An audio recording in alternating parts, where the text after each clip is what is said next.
한국이 보여준 특별한 외교적 행보에 대한 감동적인 이야기가 있습니다. 러시아의 한 고위 외교관이 털어놓은 진심 어린 고백에 따르면 전 세계가 러시아와의 관계를 단절하고 등을 돌리던 그때 한국만은 끝까지 자리를 지켰다고 합니다. 많은 글로벌 기업들이 하나둘 떠나던 순간에도 삼성은 마지막까지 러시아에서 불을 밝히고 있었으며 현대는 경제의 마지막 숨결을 지키듯 버텼습니다. 이처럼 한국 기업들이 러시아에서 보여준 신뢰와 인내는 단순한 비즈니스를 넘어선 깊은 의미를 지녔습니다. 그렇다면 한국이 이토록 특별한 외교적 행보를 보인 이유는 무엇일까요? 단순한 경제적 이해관계를 넘어선 한국의 결단과 그 배경을 자세히 들여다보겠습니다. 오늘의 이야기 지금부터 시작합니다. 안녕하세요. 저는 드미트리 이바노프라고 합니다. 러시아에서 공무원으로 일하고 있습니다. 사실 저는 오랫동안 한국에 대해 좋지 않은 생각을 갖고 있었어요. 한국은 오직 돈만 중요하게 생각하고 진심이나 우정 같은 건 별로 관심 없어 보인다고 생각했죠. 늘 그런 생각을 품고 모스크바의 거리들을 지나며 출근했어요. 제겐 러시아에 대한 강한 자부심이 있었고 오직 진정한 강인함과 독립심을 보여준 사람들만을 믿었습니다. 그 생각이 더 깊어진 건 아마 1998년 겨울이었던 것 같아요. 러시아가 큰 경제 위기를 겪던 시기였죠. 루블화의 가치가 폭락하고 많은 외국 기업들이 안전한 곳을 찾아 러시아를 떠났습니다. 사람들은 불안에 떨었고 나라 전체가 어두운 그림자에 덮인 듯했어요. 그런 혼란 속에서도 저는 강한 나라만이 살아남는다는 믿음을 버리지 않았습니다. 멀리 떨어진 나라, 한국이 진정한 친구가 될 수 있으리라고는 상상도 못했어요. 그저 돈과 이익을 쫓는 나라라고만 생각했습니다. 그 추운 겨울 동안 저는 매일 사무실 책상에 앉아 나라의 걱정을 짊어진 채 생각에 잠기곤 했습니다. 러시아라는 나라가 자랑스러우면서도 동시에 그 당시의 어려움에 안타까움을 느꼈어요. TV에서 보이는 건 텅 빈 거리, 걱정 가득한 시민들의 얼굴뿐이었죠. 우리에게는 어려운 시기에도 함께해줄 진정한 동반자가 필요하다고 생각했습니다. 하지만 제 마음속에서 한국은 그 대상이 아니었어요. 따뜻한 마음이나 진심 어린 관심보다는 오직 사업적 계산만 하는 나라라고 단정했죠. 그 생각은 제 마음속 깊이 뿌리내리고 있었고 한국을 떠올릴 때마다 그 색안경을 벗을 수 없었습니다. 그때 저는 하루하루 러시아를 위해 무엇이 최선일까 고민하며 살았어요. 강인함과 정직함을 증명한 나라만이 우리와 함께할 수 있다고 믿었습니다. 한국처럼 이익만 좇는다고 생각되는 나라는 위기 상황에서 진정한 우정을 보여줄 수 없다고 굳게 믿었죠. 제 시선은 매우 단호했고 쉽게 흔들리지 않았습니다. 우리나라는 오직 과거에 충성을 보여준 나라들과만 손을 잡아야 한다고 생각했어요. 업무에 있어 저는 늘 엄격하고 진지한 편이었습니다. 제 기준은 분명했고 무엇이 옳고 그른지에 대해 혼란이 없었어요. 그리고 한국은 제게 있어서 진정한 동맹이 될 수 없는 나라였습니다. 국제 뉴스나 경제 보고서를 볼 때마다 제 생각이 더 확고해지곤 했어요. 진정한 강함이란 자립과 독립이라고 믿었고 이익만을 좇는 나라의 의지에서는 안 된다고 여겼습니다. 저는 누구보다도 러시아를 위해 최선을 다했고 늘 성실하게 일했지만 제 마음이 흔들릴 수 있다는 생각은 단 한 번도 해본 적이 없었습니다. 제 믿음은 너무도 확고했어요. 단 하나의 사건이 제 생각을 완전히 뒤바꿔 놓을 수 있다는 걸 그땐 정말 몰랐습니다. 매일 정부 청사에 복도를 걸을 때마다 당당한 마음으로 걸었고 제 판단에 대한 자신감도 넘쳤어요. 한국에 대한 제 생각은 조금도 흔들리지 않았습니다. 저는 매일 같은 믿음을 안고 살았습니다. 제 생각을 바꿔야 할 이유도 느끼지 못했어요. 한국이 제가 갖고 있는 이미지와 다를 수 있다는 가능성 자체를 떠올리지 못했습니다. 진정한 충성심은 우리 국민에게서만 나온다고 생각했고 한국에게서 따뜻한 마음이나 관심을 기대한 적도 없었죠. 호격을 모습을 본다고 해도 그건 그저 이익을 위한 전략일 뿐이라고 여겼습니다. 그렇게 저는 수년 동안 확신에 찬 채 살아왔습니다. 제 생각은 흔들림이 없었고 제 방식이 옳다고 굳게 믿었죠. 신뢰는 힘과 충성을 통해 쌓아야 한다는 제 신념도 단단했습니다. 그리고 그 신념이 흔들릴 이유는 전혀 없다고 생각했어요. 하지만 제 이야기는 곧 뜻밖의 방향으로 흘러가게 됩니다. 그 하나의 사건이 제가 수년 동안 마음속에 세워둔 생각들을 서서히 흔들기 시작했거든요. 1998년, 그 매서운 겨울을 저는 아직도 또렷이 기억합니다. 모스크바는 한파와 걱정으로 꽁꽁 얼어 있었죠. 저는 정부 청사 사무실에서 루브라 폭락과 무너지는 경제에 관한 보고서와 서류들에 둘러싸인 채 앉아 있었습니다. 창밖으로 보이는 거리는 텅 비어 있었고 잿빛 구름이 하늘을 덮은 도시엔 더 큰 냉기가 감돌았어요. 우리나라가 겪고 있는 이 위기의 무게가 그날따라 유난히 무겁게 느껴졌습니다. 그날 오후도 유난히 추웠습니다. 저는 깊은 생각에 잠겨 있다가 한 남자가 사무실 쪽으로 걸어오는 걸 보게 됐습니다. 발걸음은 흔들림 없었고 주위가 아무리 혼란스러워도 그의 표정은 차분했습니다. 나중에서야 알게 됐는데 그 사람은 삼성 러시아 지사의 대표였던 알렉세이 코르사코프 씨였어요. 당시 저는 여전히 한국이라는 나라가 이익만 따지는 나라라고 믿고 있었기 때문에 그가 뭔가 특별한 이야기를 하리라고는 전혀 기대하지 않았습니다. 씨는 말을 많이 하지 않았습니다. 그 침묵 속엔 뚜렷한 의지가 담겨 있었어요. 그는 흔들림 없는 걸음으로 제 사무실 문을 열고 들어왔습니다. 저는 그가 다른 외국 기업인들과는 다르다는 걸 곧바로 느낄 수 있었어요. 대부분의 기업인들이 이미 러시아를 떠났지만 그는 눈빛부터 달랐습니다. 차분하면서도 진심이 느껴졌고 혼란한 가운데에서도 중심을 잡고 있다는 인상을 받았죠. 그는 삼성이 러시아에 남을 거라고 말했습니다. 아무리 경제가 무너져도 현지 파트너들과의 약속은 지킬 거라고요. 사실 많은 말을 들을 필요는 없었습니다. 그 힘든 시기에 떠나지 않겠다는 그 한마디가 곧 충성의 표시였거든요. 제 마음속 어딘가에서 이상한 감정이 일었습니다. 놀라움과 함께 아주 작지만 분명한 호기심이 피어났습니다. 그 순간 저는 제 오랜 믿음에 의문을 갖기 시작했어요. 짧은 이야기를 마치고 알렉세이 씨가 방을 떠날 때 저는 한동안 그대로 서 있었습니다. 그 순간 마음속에서 무언가 부딪히는 느낌이 들었어요. 한국 기업이 그것도 가장 힘든 시기에 이렇게 충성심을 보여줄 수 있다는 사실이 도무지 믿기지 않았죠. 저는 늘 우리나라만의 강남만이 국가를 지킬 수 있다고 생각해왔거든요. 그런데 모두가 등을 돌리고 떠나던 그 시기에 한 한국인이 남겠다고 말한 겁니다. 그날 저녁, 저는 청사복도를 천천히 걸었습니다. 벽에 걸린 빛바랜 사진들을 바라보며 우리나라의 역사를 떠올렸어요. 혹시 내가 너무 고집스러웠던 건 아닐까? 그런 생각이 처음으로 들었습니다. 거리엔 여전히 희망 없는 사람들의 표정이 가득했고 겨울은 더욱 깊어만 갔죠.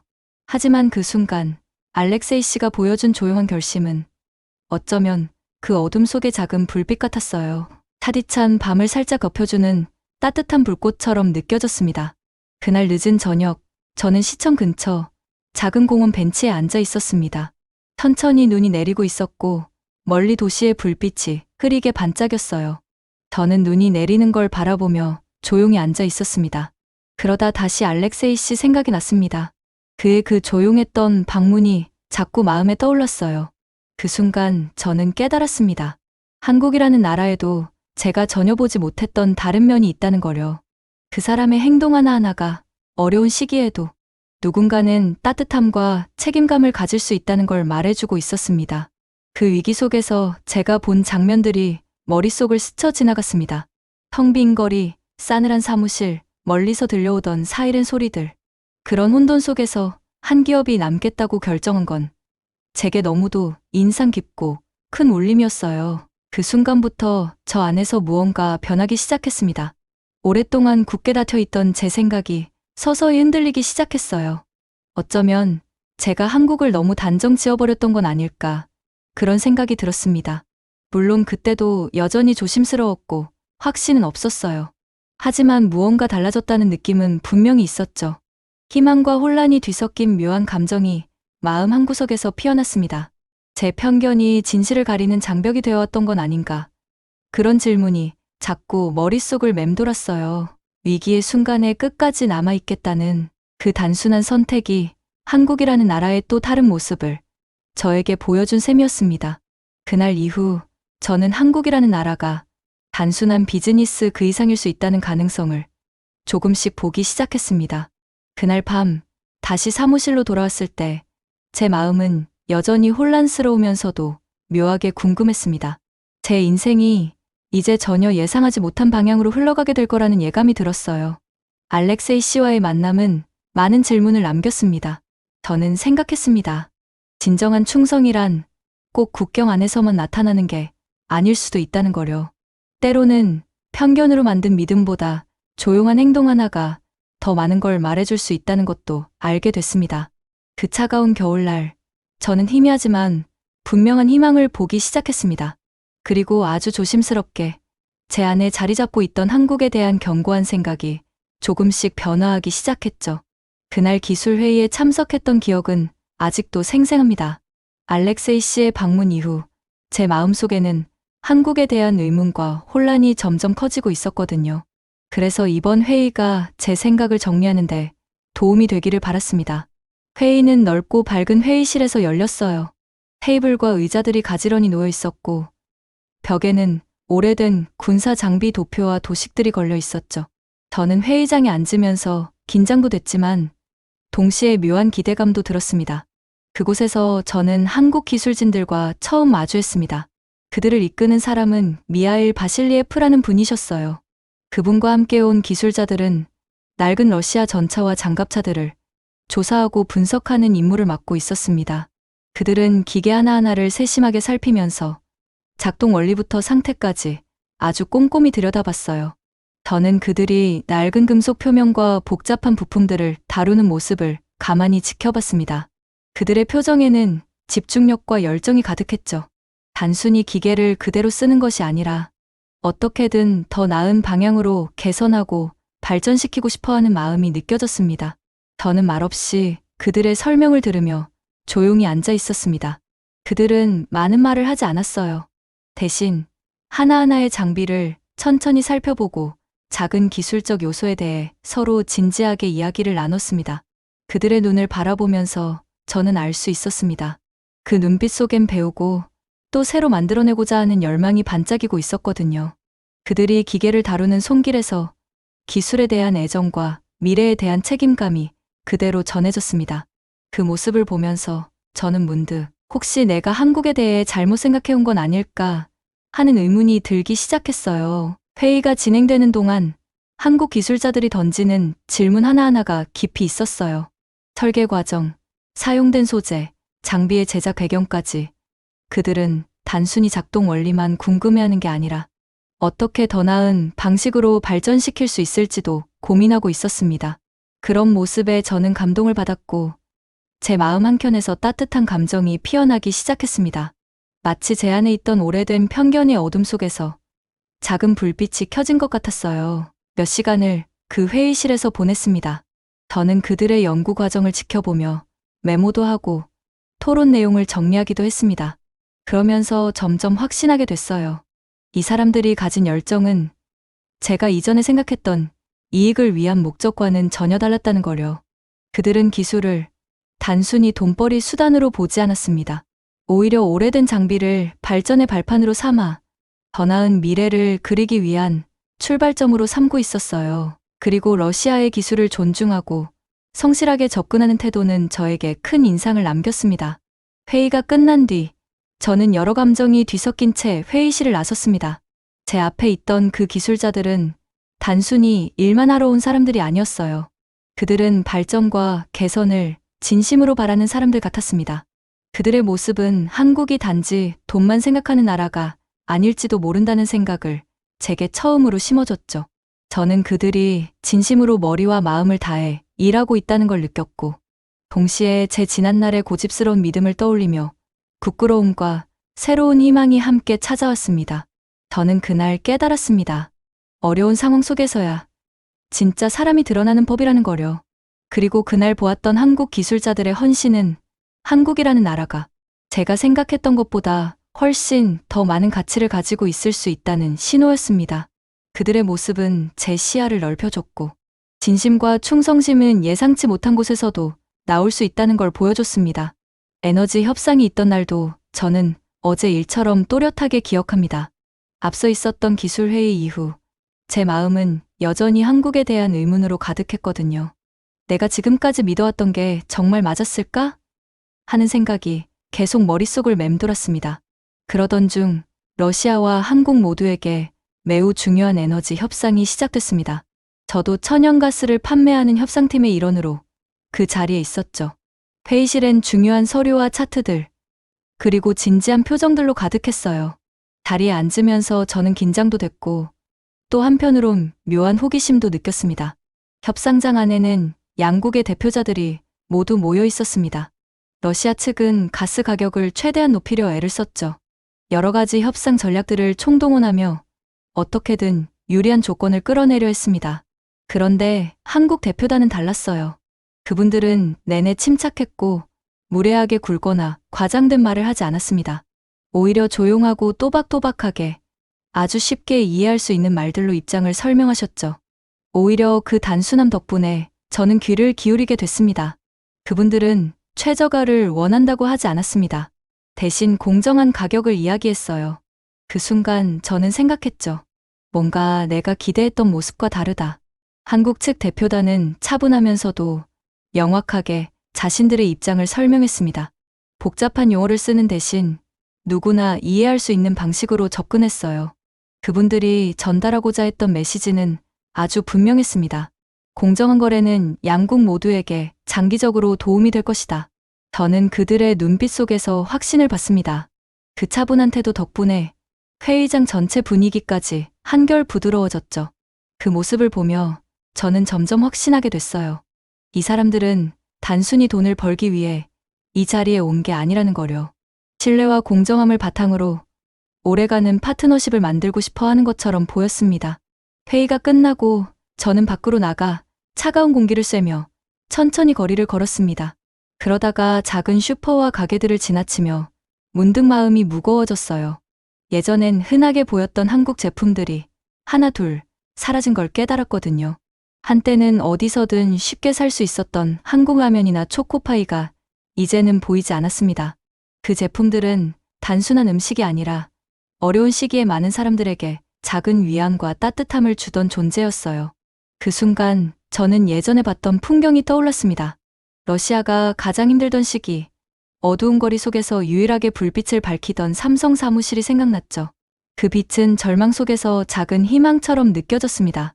그런데 이제는 텅 빈 선반에서 한국 과자들이 사라진 모습을 보며 왠지 모를 아쉬움이 밀려왔어요. 그 자리를 대신한 물건들에는 예전처럼 따뜻한 마음이나 세심한 배려가 느껴지지 않았거든요. 그런 현실이 저를 다시 한번 생각하게 만들었습니다. 한국이라는 나라, 내가 너무 얕게 봐온 건 아닐까? 저는 그날 하루 종일 모스크바 시내를 천천히 걸었습니다. 그리고 분명히 느낄 수 있었습니다. 한국의 협상 방식은 단순한 이익 추구가 아니었습니다. 어려운 상황 속에서도 모두가 함께 살아갈 수 있도록 하는 방식이었죠. 그날 저는 확실히 알게 됐어요. 한국 측이 원하는 건 서로를 신뢰하고 오래 함께 갈 수 있는 관계였다는 거려.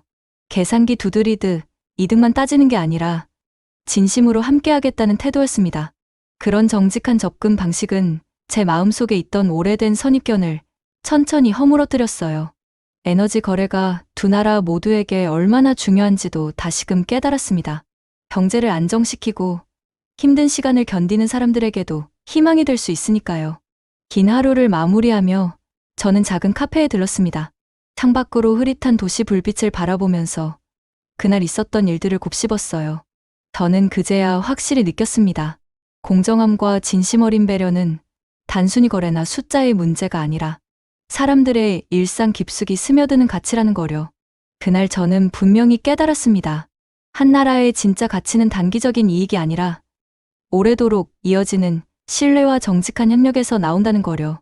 한국팀이 보여준 그 태도와 행동들은 위기 속에서도 서로 돕고 함께 나아갈 수 있다는 가능성을 제게 보여줬습니다.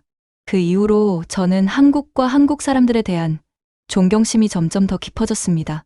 그것은 단순한 비즈니스가 아니라 함께 미래를 만들어가는 방법이었습니다. 한국식 방식이야말로 두 나라가 함께 더 나은 방향으로 나아가는데 도움이 될 수 있다는 믿음이 생겼습니다.